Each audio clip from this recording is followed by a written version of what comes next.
Ce soir, concentration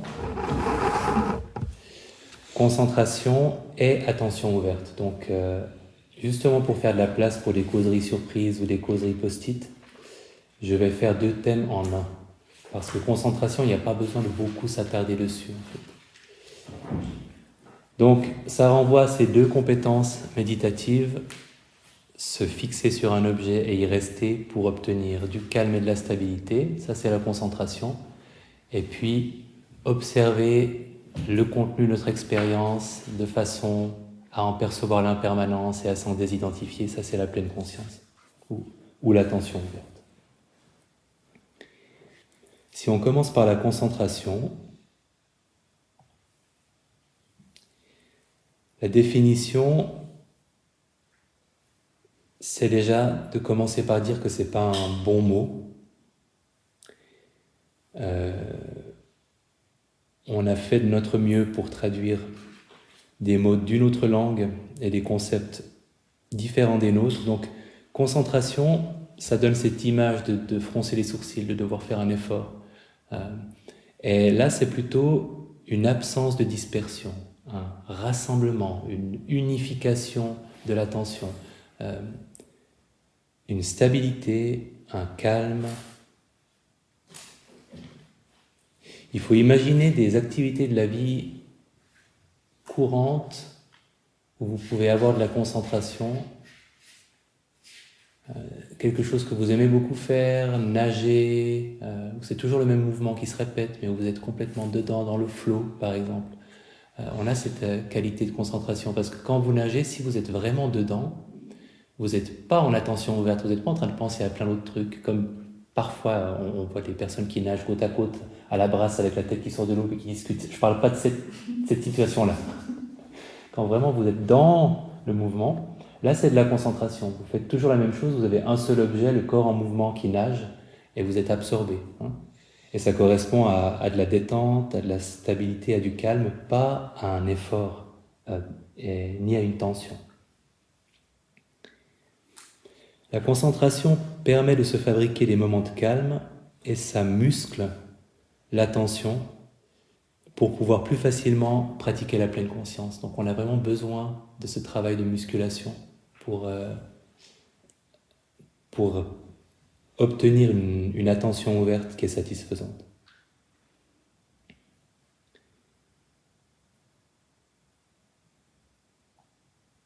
Qu'est-ce qui facilite l'établissement de la concentration? Je suis allé chercher toutes les listes dans les textes traditionnels, auprès des enseignants de méditation de référence. Je m'étais fait une petite liste. Il y a le zèle. Le zèle au sens de la bonne volonté. Donc il y a quand même cet élément d'effort, mais c'est vraiment... Zèle et bonne volonté, ça correspond assez bien à juste une disposition d'esprit où on a envie de le faire. Persistance, une forme de curiosité pour l'objet, même si la curiosité va jouer un rôle plus grand pour l'attention ouverte. Détente, bonheur sont des conditions facilitantes. Donc on voit bien qu'il ne s'agit pas de froncer les sourcils. Et appréciation de l'objet lui-même. Par exemple, je vous ai fait faire de temps en temps cet exercice de sentir qu'à l'inspiration, il y a un subtil plaisir d'un corps qui se nourrit de l'air dont il a besoin, et qu'à l'expiration, il y a un subtil plaisir d'un corps qui se détend. Et ça, c'est une appréciation de ce que l'objet a de plaisant. Et ça aide à stabiliser l'attention. Quels objets peut-on utiliser pour la concentration? Dans les méditations traditionnelles, il y en a énormément. Il y a des listes. Il y a beaucoup de listes dans la tradition bouddhiste. Donc à chaque fois qu'on va se plonger dans un sujet en particulier, on tombe sur des listes. Parce que c'était un bon moyen mnémotechnique avant que les textes soient mis par écrit. Donc il y a énormément les 7 trucs, les 12 machins, etc. Et les objets, il y en a vraiment beaucoup, je ne sais plus combien il y en a. Les objets possibles pour la concentration, parmi ceux qui me paraissent praticables de nos jours, la flamme d'une bougie. Très joli si vous voulez le faire chez vous. Prenez une bougie, regardez la flamme. D'abord, l'objet de méditation, c'est la flamme. Et quand vous l'avez fixée suffisamment longtemps, en fermant les yeux, l'image négative bleutée de la flamme apparaît, et c'est ça que vous fixez. Et vous continuez à fixer l'image négative de la flamme. Et si tout se passe bien, parfois, vous pourrez continuer à la fixer très longtemps, parce qu'en fait, même si le phénomène rétinien n'est plus là, votre attention garde l'image à force de la regarder constamment. Et c'est en ça que c'est un objet de concentration intéressant. Et évidemment, quand on la perd, on rouvre les yeux, on refixe la flamme, et puis on attend un petit moment, puis on referme les yeux, on a de nouveau l'image négative, etc. C'est un objet ancestral, et c'est assez drôle à essayer. On peut prendre n'importe quelle sensation dans le corps. C'est aussi pour ça que la liste des objets possibles est très longue. On peut prendre la respiration en différents endroits du corps. Les sons. Le corps en mouvement, c'est ce qu'on fait dans la marche. Une phrase qu'on répète. Ça, c'est ce qu'on fait dans la bienveillance, mais toutes les méditations qui utilisent des mantras, c'est ce principe. C'est un très bon objet de concentration, le mantra. Et on peut aussi prendre une qualité, un état d'esprit comme la bienveillance, et cultiver en continu cet état d'esprit-là, et ça peut créer un état de concentration. Donc à chaque fois, il faut choisir un objet unique sur lequel il est facile de maintenir son attention. Pourquoi est-ce qu'on a choisi la respiration abdominale ? Sachant que c'est une mauvaise idée si on veut obtenir la concentration. Parce que c'est pas aussi stable que si vous observiez la respiration ici. Vous avez plus ou moins un point qui est toujours le même, le point d'entrée et de sortie par les narines ou juste en dessous des narines. Suivant la morphologie, on le sent bien ici ou pas. Et ça, c'est bien, parce que c'est un point unique, alors que c'est plus vaste et ça bouge plus dans la région abdominale.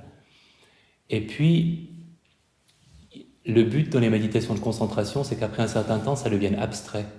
C'est plus vraiment la sensation corporelle qu'on fixe, c'est cette espèce de point qu'on a identifié ici, qu'on observe. Comme pour la bougie, en fait. Au début, c'est la flamme qu'on observe, et puis après un certain temps, c'est presque une représentation mentale qu'on se fait de la flamme qu'on observe. Mais il y a un enseignant, parce qu'avant le MBSR, évidemment, il y a toute une tradition derrière, il y a un enseignant birman qui s'appelle Mahasi Sayadaw, qui a décidé que l'enseignement traditionnel de la pleine conscience en Birmanie, qui passait par l'établissement d'une concentration forte d'abord, et ça pouvait prendre des années, et ensuite l'attention ouverte, ça lui paraissait être une perte de temps. Il avait l'impression qu'on pouvait avoir bénéficié des progrès qu'on obtient en pratiquant l'attention ouverte sans passer par une concentration parfaite comme prérequis. Et du coup, il a mis en place cette méthode où on cherche à obtenir ce qu'il faut de concentration, mais juste une qualité qu'on pourrait obtenir pratiquement dans la vie quotidienne, d'attention bien centrée sur la respiration.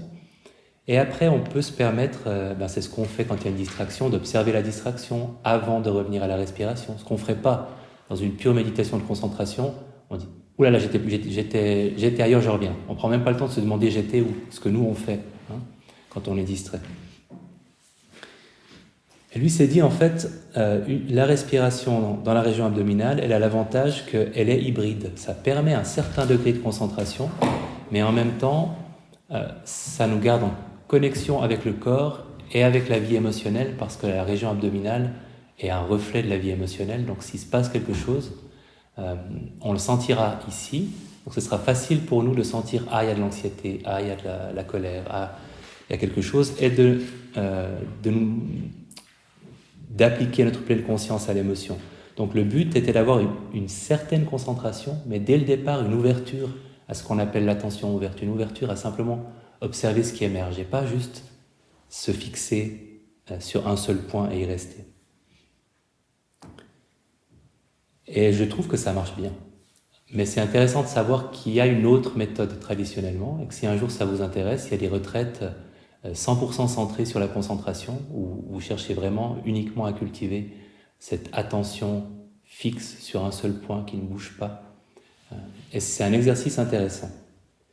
Ce que Mahasi Sayadaw dirait, c'est oui, c'est un exercice intéressant et très agréable, parce qu'on peut vraiment, traditionnellement, il y a des gens qui disent qu'on peut devenir dépendant de les états extatiques qu'on peut trouver avec ces méditations-là. Mais est-ce que ça rend heureux plus vite et mieux? Mahasi Sayadaw n'en était pas convaincu. Et pour avoir fait une retraite de ce type-là, moi non plus. Je pense que si notre but est le bonheur, on n'a pas besoin de passer par la case concentration intensive. Mais si on est curieux, c'est un type de méditation très intéressant à pratiquer.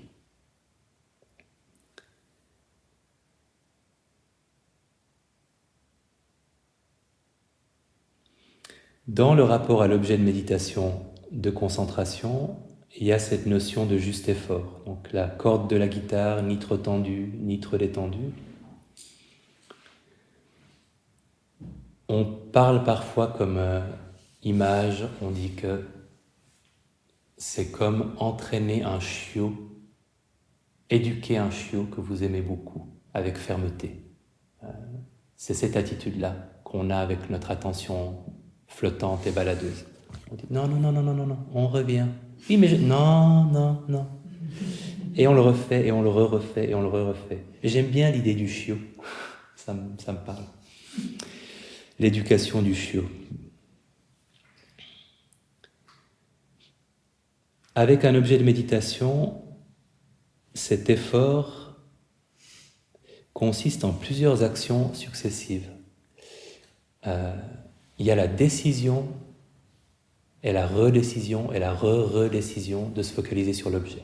C'est ce qu'on fait à chaque fois en fait. Quand on a été distrait, on dit « et je reviens, je redécide ». D'abord on décide, ensuite on se connecte. Ça veut dire « il est où cet objet, c'est quoi ? Je le trouve où ?» Et après on le trouve. On trouve que c'est cette sensation dans la région abdominale. Et quand on s'est connecté, on se maintient. Et on le refait, et on le refait, et on le refait. Et parfois, ça peut être utile d'avoir ce concept, de réaliser qu'on va faire très rapidement ces trois choses. On va décider, donc il y a une motivation derrière, il faut avoir envie de revenir. Trouver ce qu'on veut observer. Une fois qu'on l'a trouvé, on le cible et après on s'y maintient. Dans le langage pali, il parle de l'application, quand on trouve l'objet, quand on se connecte à l'objet, qui se dit vitaka, et du maintien, suivre l'objet, rester sur ce qu'on a trouvé, rester sur ce à quoi on s'est connecté, qui se dit vijara. Et il y a cette image très jolie du vol du rapace. Quand on a un objet de concentration, trouver l'objet, c'est donner quelques coups d'aile, et ensuite se maintenir, c'est planer. Et quand vous avez un objet de méditation, comme la respiration, par moment, vous devez sans arrêt rebattre les ailes. Vous avez perdu la netteté de l'objet, ou vous avez été distrait, et vous devez redonner 3 ou 4 coups d'aile, et après, vous maintenez l'attention sur l'objet. Et de temps en temps, vous planez longtemps. Et ça correspond vraiment à une réalité de l'expérience vécue méditative, que parfois on sent qu'on a plané pendant un bon moment. La respiration se faisait toute seule et nous on se contentait de continuer à être avec elle. Et puis par moment, il y a une application de revenir, et même sans avoir été distrait, mais on sent que quelque chose se ramollit dans la clarté des sensations, on les sent moins bien, on est en train de glisser vers autre chose. Et à ce moment-là, on doit rebattre un petit peu des ailes.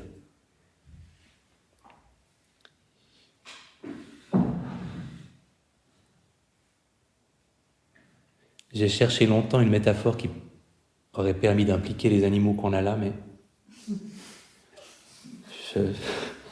j'ai regardé les paons qui cherchaient. Alors les paons ont une belle, et les poules aussi ont une belle capacité de maintien de l'attention sur un objet.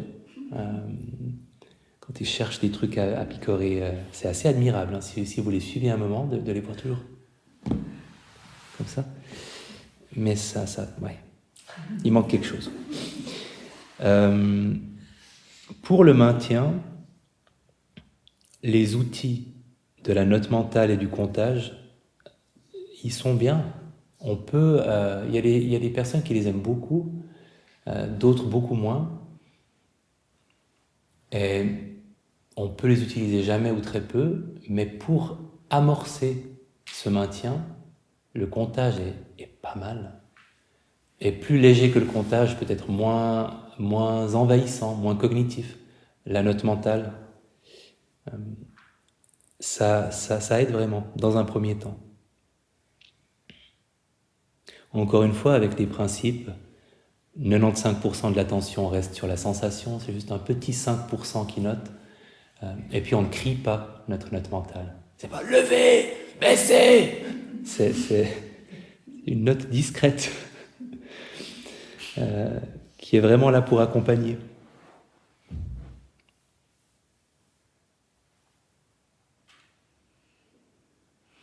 Dans la méditation de concentration, la relation au temps est extrêmement importante. Et j'ai toujours l'impression de revenir et d'insister lourdement avec ça, en sachant pas toujours si ça sert à quelque chose.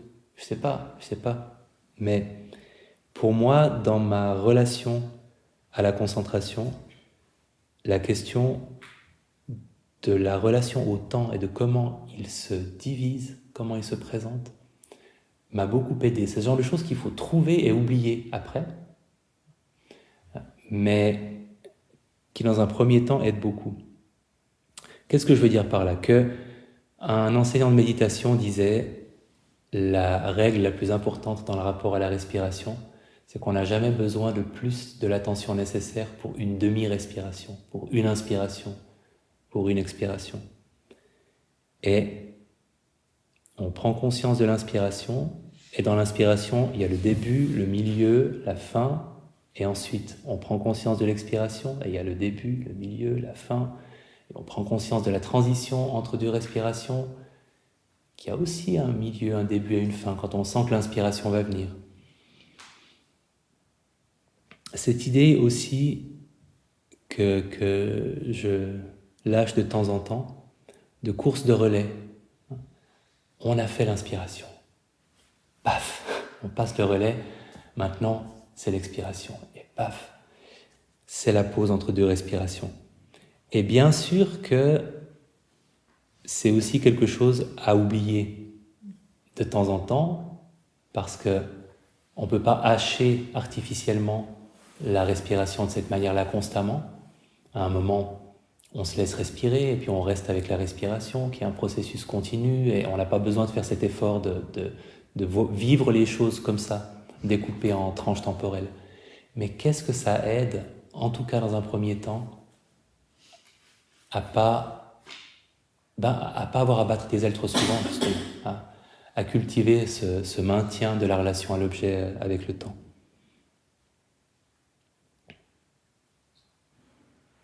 Et une fois qu'on a pris conscience de ce que ça veut dire que de prendre au sérieux cette relation au temps, on a moins besoin d'y penser activement, puis ça devient aussi une seconde nature. Et quand on fait ça, on réalise aussi qu'il y a des gouffres, il y a des trous, il y a des endroits où on va perdre l'attention plus facilement qu'à d'autres. Et typiquement, évidemment, la fin de l'expiration, c'est un de ces endroits. Prenez conscience de l'inspiration, et après il y a ce passage à l'expiration, ça redescend. Ah, voilà, c'est fait. Et il y a le côté mission accomplie, donc je vais penser à autre chose, ou il y a le côté simplement, je manque de stimulation, parce que l'entre-deux respirations, c'est pauvre en termes de sensations. Donc on décroche, parce que c'est pauvre. Et on se dit, je vais attendre la prochaine, alors qu'on ne devrait pas se dire, je vais attendre la prochaine, on devrait se dire, je vais faire de l'espace entre deux respirations un truc que j'observe aussi. Et donc, c'est pas inspiration, expiration, plus rien en attendant que la prochaine arrive, c'est inspiration, expiration, espace entre deux respirations. Inspiration, expiration. L'autre point souvent délicat, c'est à la fin de l'espace entre deux respirations. En tout cas, c'est ce que j'avais souvent observé. C'est qu'ok, inspiration, expiration, espace entre deux respirations. Mais il dure. Après un certain temps, quand la respiration se ralentit, parfois cet espace, il est long. Et du coup, si on n'a pas une idée que de même qu'il y a un début, un milieu et une fin de l'inspiration, un début, un milieu et une fin de l'expiration, il y a aussi au moins un début et une fin de cet espace entre deux respirations, on peut de nouveau se dire mission accomplie et se dissoudre, perdre son attention dans cet espace. Donc pour moi, c'est le moment le plus délicat dans le temps, et je suis sûr que s'il y avait un petit bonhomme qui faisait les statistiques de à quel moment est-ce qu'on perd notre concentration quand on est focalisé sur la respiration, il y aurait un maximum il y aurait un pic de la courbe entre deux respirations. Ça, c'était pour la concentration. Pour l'attention ouverte, et en particulier la désidentification dans l'attention ouverte, cette très jolie citation, très condensée du Dhammapada, rien ne doit être conçu comme étant mon, moi ou mien. J'adore cette phrase. C'est un grand programme.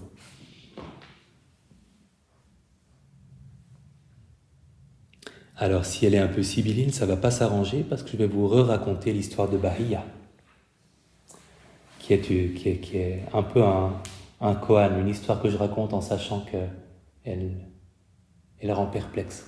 Mais c'est bien, c'est pour la bonne cause. Bahia était un ermite, un méditant qui était, dans l'histoire, adulé, révéré, honoré, vénéré, et on lui rendait hommage. Okay. Donc, la totale.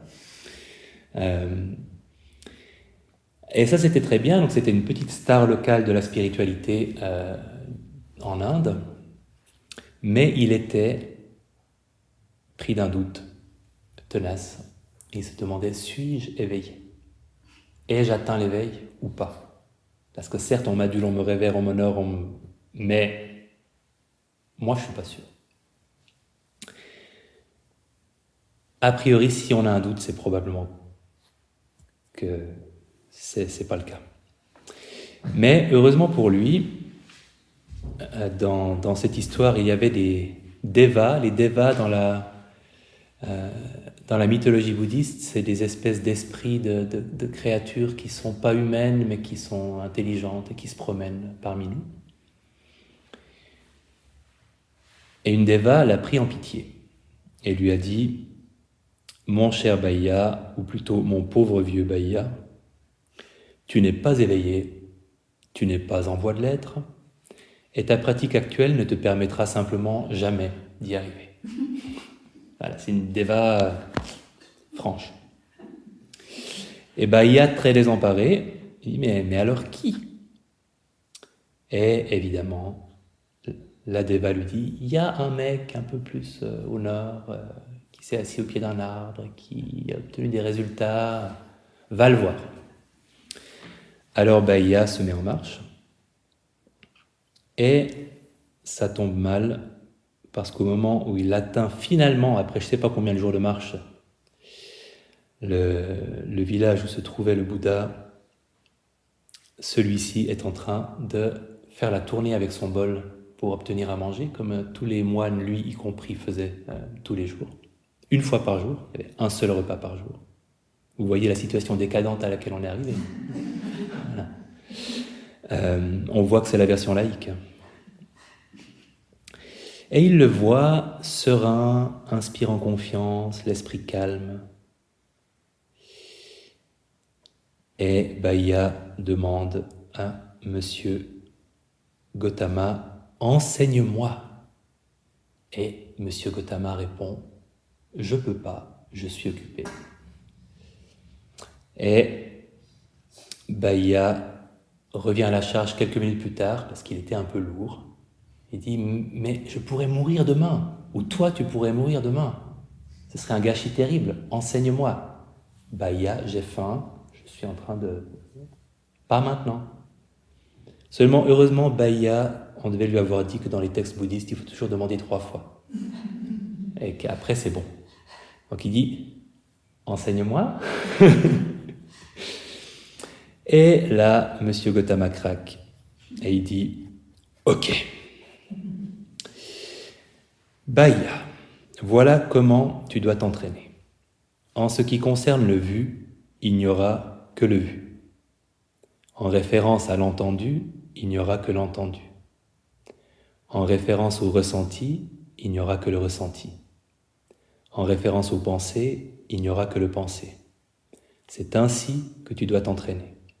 Et quand pour toi, il n'y aura que le vu en référence au vu, que l'entendu en référence à l'entendu, que le senti en référence au senti, que le pensé en référence au pensé, alors, Bahia, il n'y aura pas de toi en relation avec cela. Et quand il n'y a pas de toi en relation avec cela, il n'y a pas de toi là. Et quand il n'y a pas de toi là, tu n'es ni ici, ni là-bas, ni entre les deux. Et ça, juste ça, est la fin du stress, de la souffrance, le secret de la libération.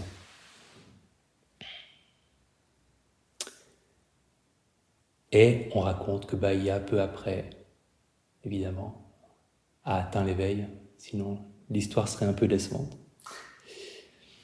Il est aussi mort peu après dans l'histoire. Qu'est-ce que cette histoire bouddhiste veut dire ? Eh bien, nous y reviendrons. En attendant, vous pouvez la laisser mûrir. Elle renvoie à la désidentification. Et la désidentification, définie d'une manière plus simple et intuitive que par Bahia, il y a la définition que j'adore donner par l'exemple de cette petite fille malade du cœur à laquelle, dans un documentaire, la réalisatrice demandait « Ça va ? Comment ça va ?» Et elle répondait triomphalement avec un grand sourire « Mais moi ça va très bien, c'est mon cœur qui est malade. » Ça c'est la désidentification. Elle va très bien. Elle n'est pas son cœur. C'est son cœur qui est malade. Ou ce vieil enseignant, Munindraji, dans une gare routière en Inde, où le bus ne venait pas, où il faisait chaud, où tout le monde commençait à être frustré et énervé, où il avait un certain âge, et où un de ses disciples lui demande « Là aussi, est-ce que ça va ?» Où il répond « Il y a de la chaleur ici, mais je n'ai pas chaud. Il y a de l'impatience ici, mais je ne suis pas impatient. Il y a de la frustration ici, mais je ne suis pas frustré. » Ça, c'est la désidentification, par 2 maîtres en la matière.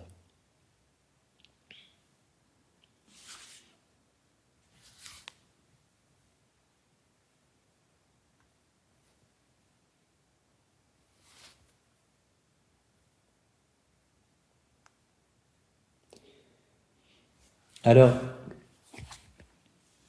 cette désidentification, qui est au cœur de la pleine conscience ou de l'attention ouverte, on peut la définir comme la capacité à percevoir... non, c'est pas terrible, je recommence.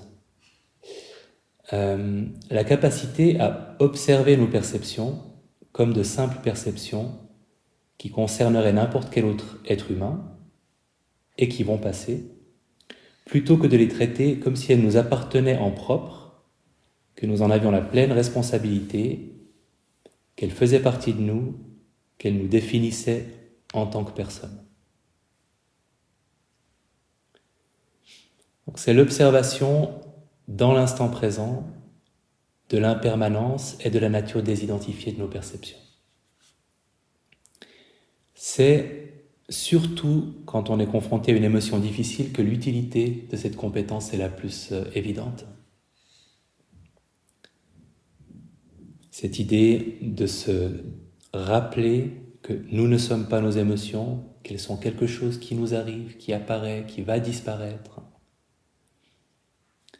Je vous ai parlé il n'y a pas longtemps, donc je ne vous le rappelle pas, de cette image du bateau. On est dans l'océan, on va se noyer parce qu'il y a de grandes vagues, et la pleine conscience est ce bateau. On se désidentifie de l'océan et des vagues grâce à notre petite coque flottante. Et on peut surfer sur les vagues, on peut apprécier leur impermanence parce qu'on s'est désidentifié de ces vagues émotionnelles.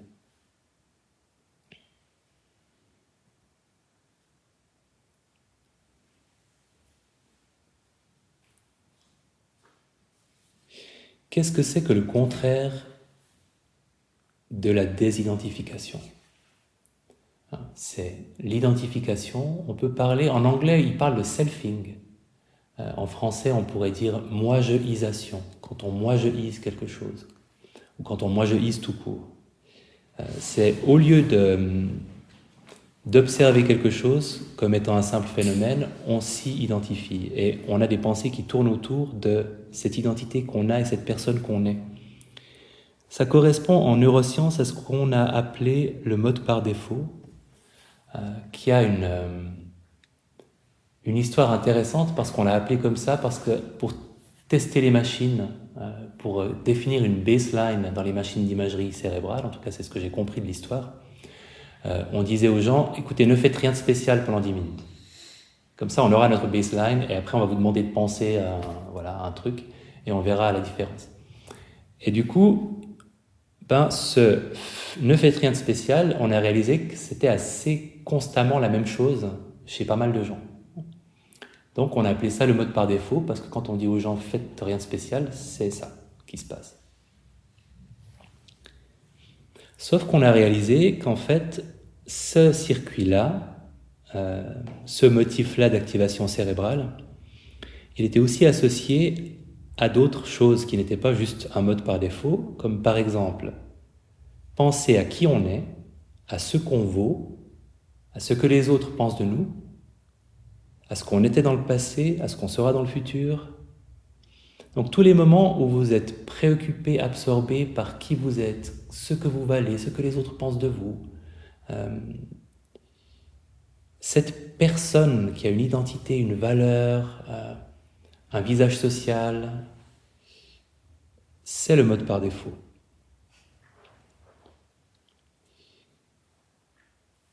Ce qui tourne autour du statut aussi, des qualités, des défauts. Et évidemment, à quel point ce mode-là, ces préoccupations-là, sont-elles au centre de votre attention quand vous regardez un coucher de soleil, quand vous buvez la première gorgée d'un bon café, quand vous regardez les poules picorer? Il n'est pas là. Par contre, il est là quand vous trouvez que tout à l'heure, on ne vous a pas parlé comme vous méritiez qu'on vous parle, quand vous vous dites décidément vous êtes une personne anxieuse, une personne dépressive, une personne ceci, cela, que demain vous serez mieux, vous aurez un meilleur statut. Donc, sans surprise, c'est aussi un circuit qui est associé à la rumination dépressive. Parce qu'en fait, quand on moi-je-ise, ça ne conduit pas spécialement à être super heureux. Alors que quand on ne moi-je-ise pas et qu'on est totalement absorbé par l'expérience qu'on est en train de percevoir, généralement, c'est des moments plutôt agréables.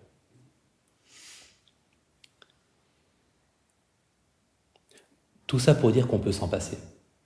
Pas complètement, il faut se rappeler de qui on est pour pouvoir payer les impôts, mais c'est pas indispensable de consacrer une grande partie de notre vie à se dire je suis gna gna gna et je serai gna gna gna et j'étais gna gna gna. On peut le faire moins en tout cas. Sans surprise toujours, la méditation va désactiver, inhiber ce circuit-là. On va en renforcer un autre, qui est celui de la métacognition, qui n'est pas le circuit du moi-je. Et je m'excuse auprès de tous les neuroscientifiques qui écouteront un jour cet enregistrement, comme je m'excuse auprès de tous les professeurs en religions orientales et tous les enseignants bouddhistes aussi, pour toutes mes causeries, passées et futures. Mais voilà, je vulgarise. En pratique, la conscience de la désidentification se travaille comme l'impermanence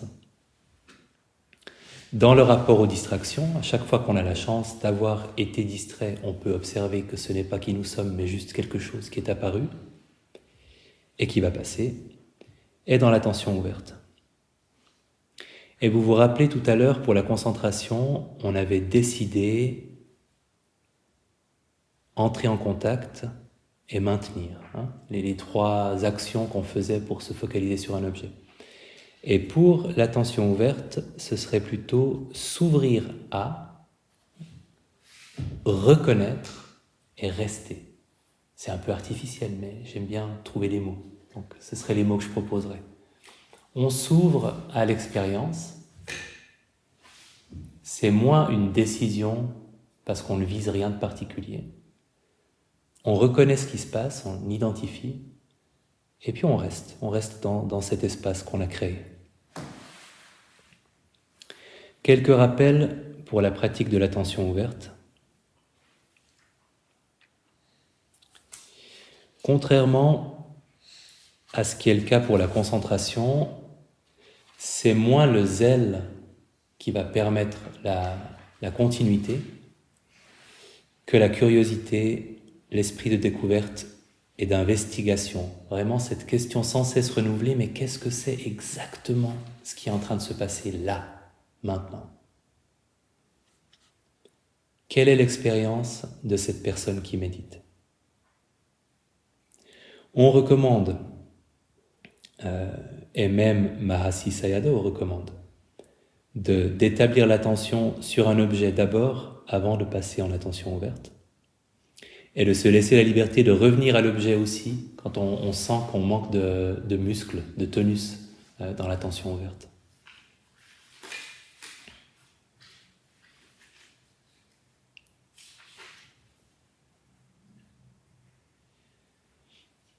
Pour l'attention ouverte aussi, la note mentale peut beaucoup aider. Elle a des désavantages qui sont à peu près les mêmes que pour la concentration, c'est-à-dire que ça introduit une activité cognitive, donc on s'éloigne, on sacrifie un petit peu de la pure observation parce qu'on nomme ce qui est présent. Ça peut créer de la distraction. Mais c'est assez facile d'y renoncer dans un deuxième temps et de commencer par là, juste même si c'est les 2 premières minutes. C'est parfois très facilitant. Et à ce moment-là, vous pourriez vous limiter à 6 options, donc sensation, image, odeur, goût, son, pensée, éventuellement émotion comme 7e. Ou vous pouvez nommer de façon plus précise. Je sais pas, j'ai l'impression que généralement c'est pas nécessaire d'être plus précis, que ça peut induire plus de réflexion et nous éloigner un petit peu de l'accueil de l'expérience. Mais de temps en temps, ça nous aide. Donc, à vous de sentir si Si orgueil, par exemple, de temps en temps, ça vous aide de l'avoir repéré, plutôt que de dire juste pensée, pour qualifier une pensée ou une émotion.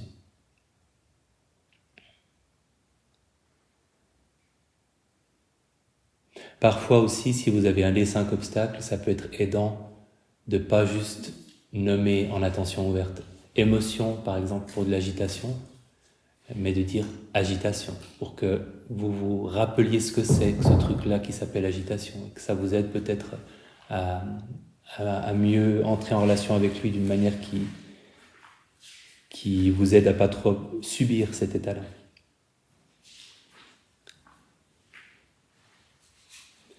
Je rappelle l'importance du cas particulier des pensées.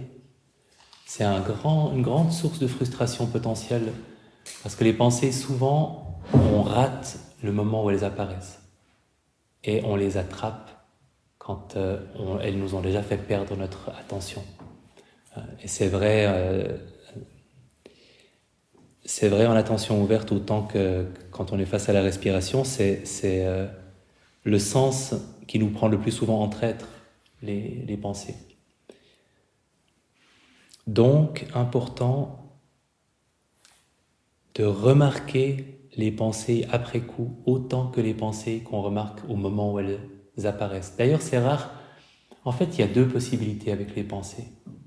En tout cas, c'est à peu près comme ça que je vis les choses. Ou bien, je perçois une étincelle de pensée, une amorce de pensée,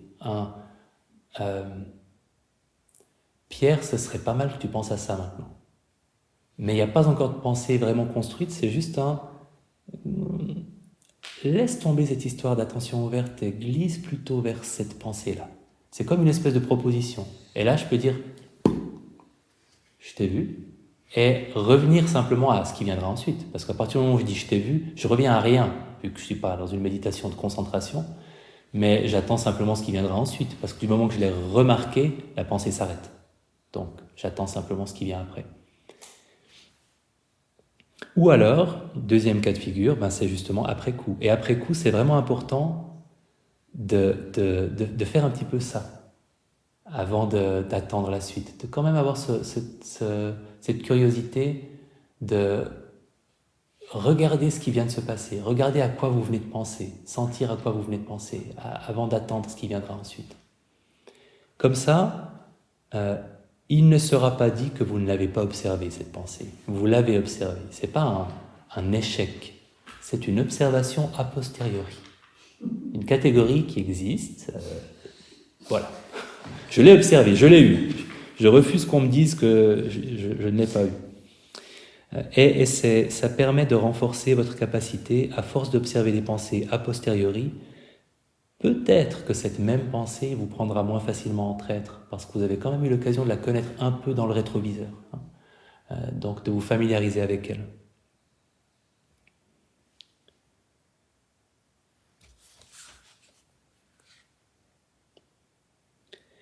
Les émotions, vous pouvez simplement noter plaisant, déplaisant, ou encore plus simplement émotion, ou un mot plus précis. Et ça, je suis sûr que je vous en reparlerai si cette causerie sur le aller plus loin se fait. En attention ouverte, on cherche à rentrer toujours plus en contact avec les données brutes de l'expérience. Et c'est ça qui nous porte aussi à ce que ce soit jamais lassant, c'est que qu'est-ce que c'est vraiment qu'un son ? Parce qu'à un moment, on a une définition de ce que c'est et on reconnaît, on sait qu'un son, c'est un son. Et là, on désapprend un petit peu ces catégories et on revient à l'expérience brute d'un bébé qui découvre ce que c'est qu'un son. Ça ressemble à quoi ? C'est de ça dont on se rapproche en attention ouverte. Quand un son apparaît, c'est pas « ah, la porte grince », c'est pas non plus un son désagréable et aigu. On va essayer de se rapprocher, d'aller à la rencontre c'est un phénomène physique de vibration qui se perçoit par mes oreilles, qui a une certaine qualité. Évidemment, on ne peut pas faire ça, mais on va dans cette direction-là. on va dans la direction de l'enfant qui découvre le monde. Pour désapprendre tous les concepts qu'on a pris l'habitude de coller sur notre expérience pour les mettre dans les petites cases. On va dans le sens opposé avec cette méditation-là. Et on fait plein de découvertes intéressantes. Je vous avais dit que moi j'avais découvert l'étendue de ma synesthésie, c'est-à-dire que j'ai les canaux sensoriels mal branchés et qu'ils sont mélangés. Et il y a des gens comme ça. Et c'est pas, ça ne se change pas. Donc je pense que c'est un peu inné. Et pour moi, il y a toujours un élément visuel qui va avec n'importe quel autre sens. Et c'est pas que je vois un truc en même temps que j'entends quelque chose. C'est que c'est livré dans un paquet qui contient à la fois une dimension visuelle, une image, et un son. Et je peux pas n'avoir que l'un. J'avais un peu oublié que j'étais comme ça, et la méditation m'a fait le redécouvrir, et de voir que... Après, je peux ne me focaliser, et c'est ce que je fais généralement, que sur un aspect. Ça au moins je peux le faire, mais l'autre est toujours aussi présent, en filigrane. Tous les sons ont une image, une couleur, les goûts aussi.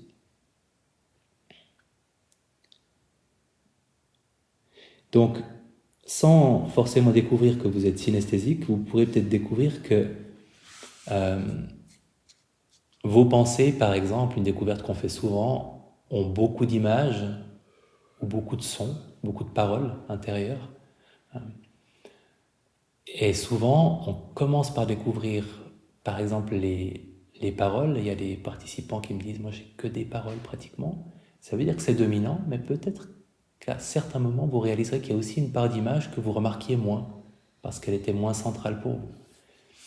Donc, c'est vraiment le contenu brut de chacun de vos sens, vers lequel on essaye de tendre.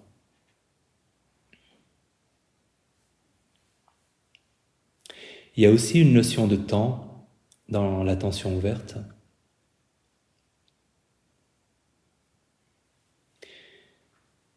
On cultive la continuité de l'observation de l'impermanence des perceptions. Donc, c'est une situation paradoxale parce qu'on observe quelque chose qui est constamment changeant, mais on l'observe avec continuité. Et je regrette de ne pas l'avoir dit plus tôt, parce que finalement, ça fait pas longtemps que j'explique les choses comme ça, mais en fait, en attention ouverte, le plus souvent, on observe ce qui est présent, par exemple un son, on l'observe jusqu'à ce que ce soit remplacé par une pensée, par une sensation, et après on observe cette sensation jusqu'à ce qu'elle soit remplacée par un son, par une pensée.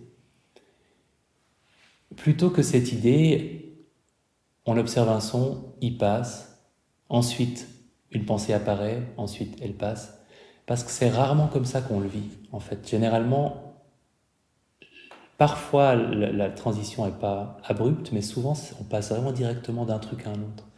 Donc c'est plutôt d'observer quelque chose tant que c'est présent, jusqu'à ce que ce soit remplacé par autre chose, et après, c'est cette autre chose qu'on observe.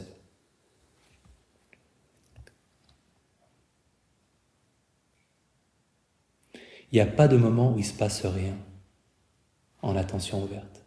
Si vous avez l'impression qu'il ne se passe rien, c'est vexant à dire, mais c'est qu'il se passe quelque chose et que vous n'avez pas remarqué.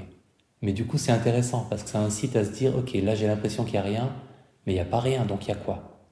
Est-ce que c'est plutôt que je suis en train de regarder et que je vois rien, que je suis en train d'entendre et que j'entends rien, que je suis en train de penser et que je pense rien? Mais quelle activité est impliquée dans ce qui me semble être rien? Parce que ce sera quelque chose.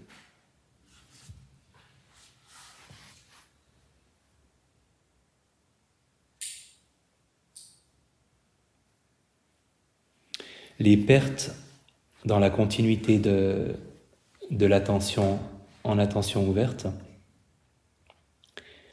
sont souvent associées à une pensée qu'on n'a pas perçue comme telle, ou on n'a pas été au début pour voir quand elle pointait le bout de son nez, mais elle nous a emportés.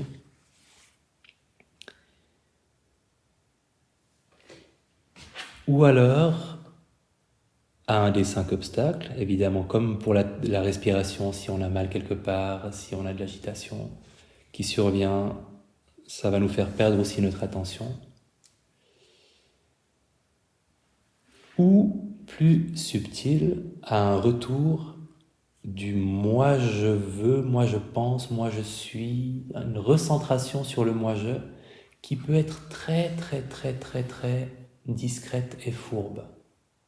Chez moi par exemple, souvent,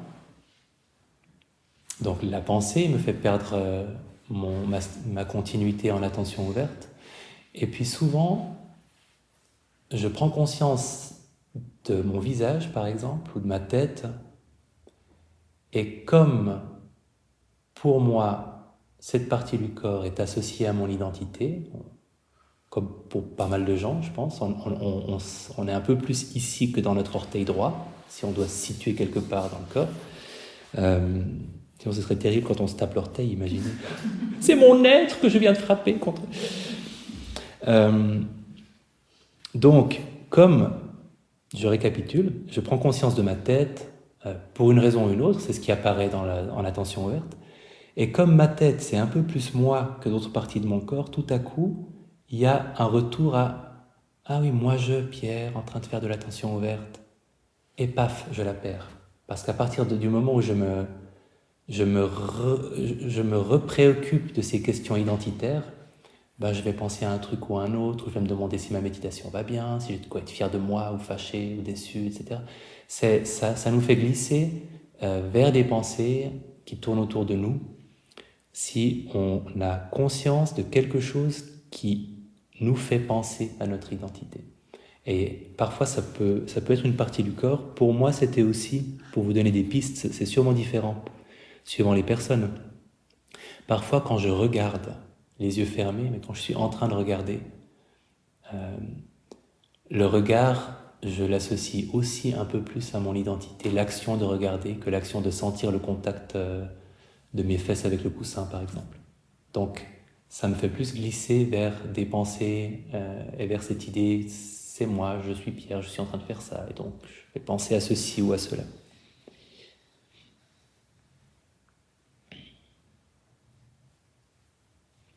Et évidemment, le jeu consiste à faire de plus en plus de choses dont on pensait qu'elles étaient nous, des objets de méditation qu'on peut observer, des phénomènes qu'on peut observer. Et vous verrez que vous aurez par moments des découvertes où, par exemple, un doute que vous avez toujours quand vous êtes en train d'observer, quoi que vous soyez en train d'observer, il y a une espèce de doute qui est souvent présent. Et un jour en méditation, vous dites, mais en fait, ce doute, c'est pas moi. Cette espèce de manque de confiance dans ce que je suis en train de faire qui est tout le temps là. À chaque fois que j'observe, c'est là. Et vous vous en rendiez pas compte, mais tout à coup, vous allez réaliser que c'était là et vous allez dire, ah ben en fait, c'est aussi un truc que je peux observer. Et maintenant, je vais pas le confondre avec moi parce que je saurais le reconnaître et je saurais que ce doute léger que j'ai identifié, je peux l'étiqueter et je peux le séparer de moi.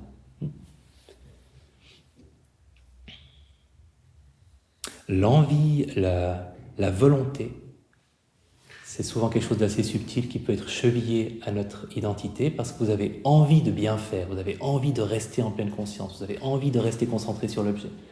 Et un jour, vous dites, ah mais en fait, ce je veux méditer, je veux être en attention ouverte, je veux rester concentré sur l'objet, j'en ai pas besoin pour être en attention ouverte et pour être concentré sur l'objet. Ça fait pas partie de mon observateur ou de mon identité, c'est un truc que je peux enlever et considérer et observer et sentir comme le reste. Donc c'est vraiment ce travail petit à petit. L'image qui me vient toujours, c'est celle de ces... Vous n'avez peut-être jamais vu, il y a peut-être que moi qui a eu un de ces objets face à moi quand j'étais dans le bureau d'une institution. social pendant des années, un aimant qu'on pose sur les bureaux et sur lequel on met les attaches trombones qui se collent dessus. Hein, vous voyez ici. Ok, il y en a d'autres qui ont eu un bureau avec un truc comme ça, c'est bien. Ça me rassure, vous comprendrez l'image. Et en fait, au début, on se porte attache trombone et on est couvert de trombone. Et on croit que c'est nous. Et petit à petit, on dit « Ah non, en fait, celui-là, non. Et ça, bah non, ça je peux l'observer, c'est pas moi. » Et à la fin, il n'y a plus de trombone. Et là, on a atteint l'éveil.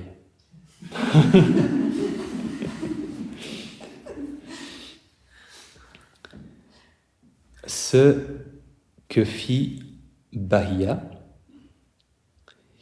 Et donc, comment comprendre ce que M. Gautama a transmis à son admirateur?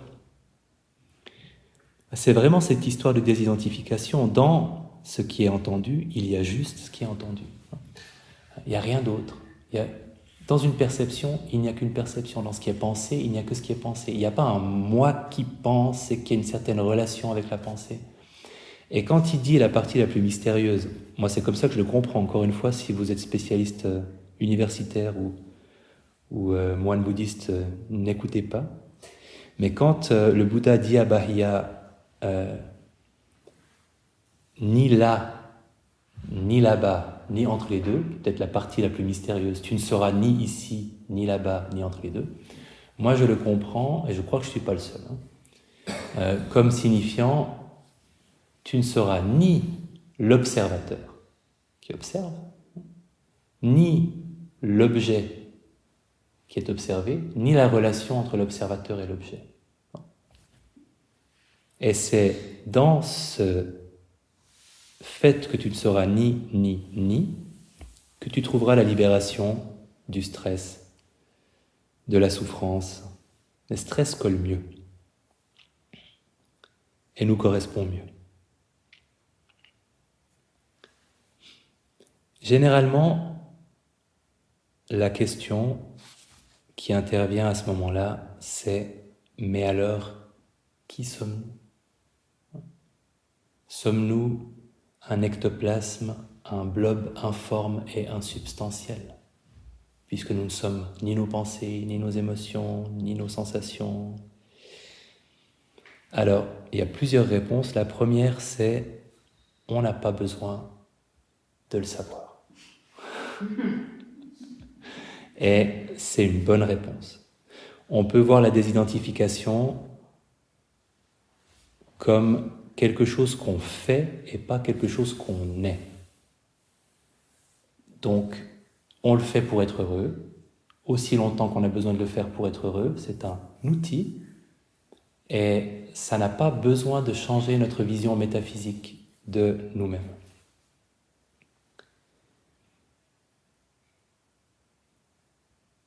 On a besoin de toute façon d'avoir une identité pour un certain nombre de choses importantes de notre vie, donc voilà, on la garde. Et vraiment, comme dans l'exemple de la petite fille avec sa maladie du cœur, c'est un moyen d'être plus heureux, de pas nous identifier à ce qui nous fait souffrir, parce qu'on n'est pas obligé, parce qu'on peut concevoir ces choses-là comme n'étant pas qui nous sommes et comme étant impermanentes, étant destinées à passer. Donc c'est pas une invitation à se dissocier, c'est une invitation à voyager léger, à avoir une identité, oui, mais quand on en a besoin, est légère, pas investie de « je suis quelqu'un de rancunier, je suis quelqu'un d'anxieux, je suis quelqu'un qui mange en situation de stress ».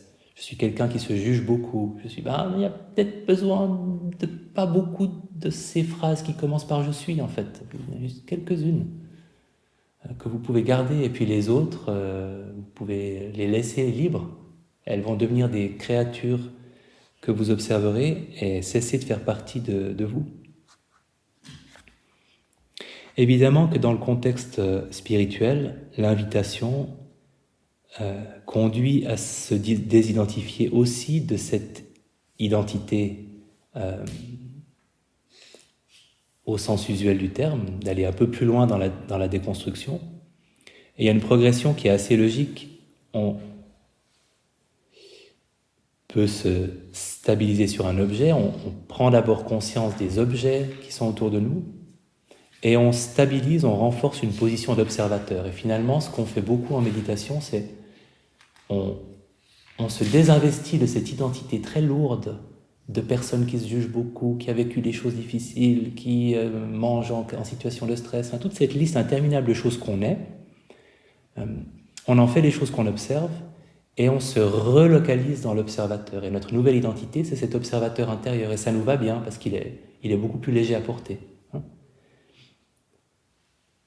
Mais on peut tout à fait imaginer, au niveau de pratique où nous sommes, que dans une perspective spirituelle, on fasse l'étape logique suivante, qui est qu'après avoir déconstruit ce qu'observe l'observateur, on déconstruit aussi l'observateur. C'est l'étape d'après. Et si on y parvient, qu'est-ce que ça donne? Et c'est là que je vais placer ma citation de Mae Chi Kyu, nonne bouddhiste thaïlandaise, qui est une de ces personnes dont on reconnaît qu'elles ont atteint le niveau le plus élevé qu'on peut atteindre en pratique méditative dans la tradition bouddhiste.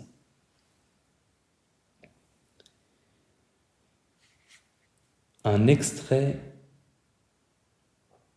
que j'ai trouvé dans sa biographie d'une de ses déclarations après sa libération. Absolument tout est reconnu. Corps, ressenti, mémoire, pensée, conscience, son, image, odeur, goût, sensation et émotion. Colère, avidité, confusion, tous sont reconnus. Je les reconnais tels qu'ils existent à leur état naturel. Mais quelle que soit l'intensité de mon exposition à leur présence, je suis incapable de détecter même un instant durant lequel ils auraient quelque pouvoir que ce soit sur mon cœur. Ils apparaissent, ils disparaissent. Ils sont constamment changeants. Mais la présence qui les reconnaît, elle, ne change pas un seul instant. Constante, elle n'est jamais née, jamais morte. On a tous les ingrédients de notre impermanence et de notre désidentification, et un petit peu plus. Elle les reconnaît tous tels qu'ils existent à leur état naturel. C'est un peu ce que j'évoquais tout à l'heure quand je disais qu'en attention ouverte, on cherche à se rapprocher vraiment de l'état brut de nos perceptions, à leur état naturel. Mais quelle que soit l'intensité de son exposition, elle est incapable de détecter un instant, elle ne subit pas de stress, quoi qu'il arrive, parce qu'ils apparaissent, ils disparaissent, et la conscience de leur impermanence. Ils sont constamment changeants, qui est la première dimension de l'impermanence qu'on remarque. D'abord, on remarque que ça change, et après, on remarque que parce que ça change, ça va passer. Une fois qu'on a perçu le changement, c'est bon, on a perçu le reste. Mais la présence qui les reconnaît, elle, ne change pas un seul instant. Donc là, c'est cette qualité d'observation qui, elle, est toujours présente. Mais qui ne correspond pas à une identité. Et ça, c'est la distinction dans une perspective spirituelle.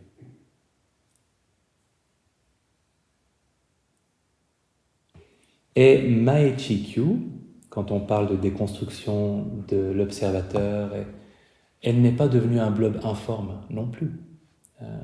Elle est restée une personne tout à fait épanouie et fonctionnelle et heureuse jusqu'à la fin de sa vie. Donc on n'est pas dans quelque chose qui menace notre intégrité dans cette déconstruction-là. C'est vraiment à distinguer de la dissociation des processus pathologiques liés à un changement dans le rapport à l'identité. Petite pause et un peu de bienveillance.